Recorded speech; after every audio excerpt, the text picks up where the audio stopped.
Hello, ladies and gentlemen, crypto deep divers. Welcome back to Weekly Crypto. Today, I'm going to talk about Bitcoin. So obviously, we have a big pump today. So just in case you're new to the channel, just to remind everybody that Nero Dollar, they have some competition in Kucoin. So all you have to do is to tweet the Kucoin, follow Kucoin, and then Nero Project on Twitter, and then like and retweet. Fill out the Google form. On May 31st, they're going to randomly select 200 participants. Then they can, each of them can get 5 NUSD token. And also, Cosmos, they have a competition in Kucoin as well, deposit competition. So I will put the link below. You can check it out if you're interested. And also join the Ontology Telegram group, and then you can get some ONG token. And basically join the Telegram group and make sure you send at least one message in the Ontology English Telegram and in the last 28 days in order to be eligible for this giveaway. So you can go and check it out. So before we get into that, make sure you subscribe to my channel so you don't miss out the upcoming airdrop giveaway, Halfa or token swap. Also, you can follow me on Twitter as well. So today we have a big pump. So there's some whale wallet movement. So in before the pump actually, and so this is just 1 hour ago. I think so this is just EOS. So over 300,000 EOS transfer from Bitfum to unknown wallet, and then also 250,000 EOS transfer from unknown wallet to Bitfinance. And let's see. And then you have EOS again. So I think that error also, I think Block 1, they also transfer out some of the token as well, right? June is they have some announcement for Block 1 as well. And Ripple, they have 10 million Ripple transfer from Ripple OTC distribution wallet to unknown wallet. That's interesting. So they basically, somebody bought some Ripple in OTC, I guess. I don't know. And 1,500 Bitcoin transfer from unknown wallet to Bitfinance. And then 40,000 of Ethereum transfer from unknown wallet to unknown wallet. And then over 700 Bitcoin transfer from Bitstamp to an unknown wallet. Over 1,000, almost 1,200 Bitcoin transfer from Bitflyer to unknown wallet. That was 10 hours ago. And this is basically, I think, before the pump, right? Over 1,900 Bitcoin transfer from Bitflyer to unknown wallet. And this is all this activity before the pump. Over 1,000 Bitcoin transfer from Bitflyer to unknown wallet. So this is some big whale wallet movement before the pump. And also 800 Bitcoin, Bitflyer. Everything is from Bitflyer. Over 1,000 Bitcoin from Bitflyer to unknown wallet. And then, of course, the BNB token and from Binance to unknown wallet. And then you have over 3,000 Bitcoin from Bitflyer to unknown wallet. Ethereum from unknown wallet to CB. I don't know where CB is actually. Maybe a project or something. And so this is 16 hours ago. 15,000 Bitcoin transfer from unknown wallet to unknown wallet. So you can check the whale alert. So Benjamin Blunt basically talk about, he basically posted this chart 2 weeks ago. So he made the right call basically. He's targeting, it will be over. So basically he posted the chart like when Bitcoin is around 7,000 something, he already posted probably past 8,600. So he made the right call basically. He posted this 2 weeks ago. And also he, I think they talk about novice view using a leverage as a way to risk more, but the more experienced trader use it as a tool to manage risk more efficiently. So with Binance, they're going to have those margin trading, right? People will get wrecked fast and furious when Binance add margin. That's very true. If you're newbies, don't do margin and don't do day trade. Day trade is for a very disciplined investor. And also, if you don't have years and years experience or swing trade or long-term investor, you shouldn't be day trade to begin with. You're going to lose left and right. The real advantage for smart players will be the ability to position size on smaller moves without increasing risk. And I assure there will be ability to short when which would be fun. That's true too. If you can short that would be fun too, right? But anyway, so Benjamin Burns also make a call that back in June last year, he made a call 3,200 is the bottom, and he did basically make the right call. And Escobar, he's saying that everyone talks about buying a dip when it is a green day. And when the dip is in front of them, he say, hey, I think it would go lower. Same two emotions keep playing the majority over and over again. So greed and fear. And nothing has changed. Dips are for buying. So this is not dips right now. So so I think maybe target go over probably maybe at 9,000 probably. And he's saying that the party begins, the altcoin party began at 9,500, picking up the pieces and enjoying the contrang until then. This is interesting. And also, Crypto Bird talk about this.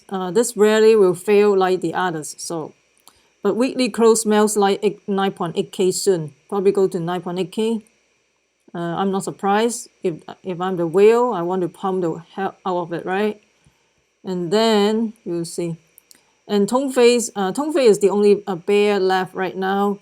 And Mr. talk about Bitcoin has existed for longer than Uber, WhatsApp, Instagram, Snapchat. And don't underestimate Bitcoin's survivability. Bitcoin will outlive all of the above. Yeah, I agree. I mean, Uber, I'm not a big fan of Uber. Uber is losing money. I mean, yeah, I think so because this is a cryptocurrency. The founder, this is more than those apps. So, and also, Bitcoin Marco is saying that more people should have listened to this advice when I posted back in February. When you are too concerned about catching the exact bottom, so you often get left behind and end up buying much higher. So in a few years, it won't matter if you bought Bitcoin at 3,900, 3,002, or 4,000, or 6,000, or whatever. It doesn't matter. If Bitcoin is going to 100,000, does it matter? But because a lot of people are so concerned to catch the bottom, I mean, this is like a retail investor mentality. They want to buy at the very bottom, and then they want to sell at the very top. I don't think it's going to work because as a professional investor, you should not think about that this type of mentality. You should catch the wave in the middle. That if you catch the wave in the middle, then you're fine. You cannot time the market seriously. So a lot of people are falling into this trap. So they end up buying higher of the Bitcoin because they want to catch the lowest buy at the lowest point. I mean, in the real world, you can never time the market. So I think we should. I mean, if you just like herds or the sheep, you basically have that type of mentality. That's not very good. And a lot of people losing money because of that too. Yeah, right. So you got to be very disciplined in terms of like investing. And Tongfei, hey, Tongfei and Roger Ver, they think I think they make a bet in AI Summit in the bet, and then right now, where I think the bet is like around 10,000. I think donated to the charity. So the bet is basically talk about, let's see, where's the Tongfei, and so I mean, one is Bitcoin Cash, right? Roger Ver, a lot of people know he's the of course he's the is the figurehead of the Bitcoin Cash, right? And so Roger Ver argued that the transaction fee in Bitcoin was $3 and it is extremely expensive. And Tongfei saying that Tongfei is a Bitcoin Maximus, saying that he used the King Coin frequently. He had never paid more than $1 to settle payment.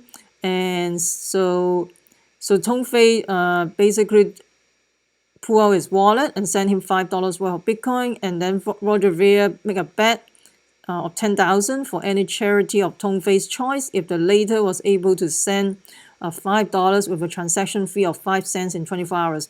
I think in less than, let's see, I think they make the transaction in less than 24 hours. The transactions clear after 10 hours. So basically, Roger Ver lose the bet, right? So right now, Tongfei is saying that, hey, so where should Roger Ver donate the 10K to? Bitcoin development, Blockstream, Lightning Residency Scholarship, or split between Jimmy Song, programming, BTC, and peer Lightning, found a charity that fights propaganda website. What do you think? Which one you're going to? Which one should Roger Ver donate the 10K to? That is pretty interesting. Yeah, this, and also don't forget. I think my computers are blowing up right now. Don't forget the Bitcoin halving coming up in May 22nd, 2020, which is almost less than 1 year from today. So the block will be 12.5. The reward will be decreased from 12.5 coins to 6.25 coin for every block. The mining reward will be less, so there will be less supply. Also, Litecoin halving is also coming up as well. Oh, it's coming up in August 2019. I like Litecoin and Bitcoin actually. So for the Litecoin halving will be decreased from 25 to 12.5 Litecoin for the reward. So right now this is like a deflationary, like cryptocurrency is a deflationary aspect, and in terms of fiat currency it's always inflationary. They can print anything they want, but in crypto everything is recorded in the blockchain. You cannot print anything you want, everything is recorded. And if you're printing stuff like that, like inflation, like Ethereum has inflation, EOS has inflation, those can be those can be found out from the blockchain. So everything is like is open, is basically is open source, right? So everybody can see the transactions basically. So let me know what you think about the Litecoin halving and also Bitcoin halving coming up. And Litecoin already pumped. I think they bottomed out at 27 bucks last year. I also talked about that I think last year in the previous video. I already talked about that Litecoin already finished the market cycle, ready for the next bull run, and right now we are heading to the bull cycle for the Litecoin. So let me know what you think about the direction of Litecoin and Bitcoin as well. Right now there's a big pump for Bitcoin, and I think yesterday I talked about Ethereum. There will be potential pump. Dump, not pump. But the thing is, right now it looks like the pump will be more than a dump, because I think they're going to probably let those long contract, like the Ethereum long contract, to build up before they dump again. I think it's too premature. So they probably want this Ethereum USD, those long position to be building up before they dump again. I don't think, maybe I could be wrong too. So, and don't forget, next Friday, it will be the CME Bitcoin future contract expire. So right before that, I don't know, maybe they may liquidate some of the position that may affect the price of Bitcoin, right? And we'll see how it goes. Let me know what you think about the direction of Bitcoin and Litecoin. Please comment below, and I would love to hear from you. If you find this video helpful, smash the like, subscribe, also share with your friends. Make sure you subscribe so you don't miss out the upcoming airdrop, giveaway, or token swap. Also, you can follow me on Twitter as well. Remember, crypto deep divers, we the people take control of our money. Stay wise, stay safe, peace. I'm not a financial advisor. Investing in ICO or cryptocurrency has inherent risk. Please use due diligence.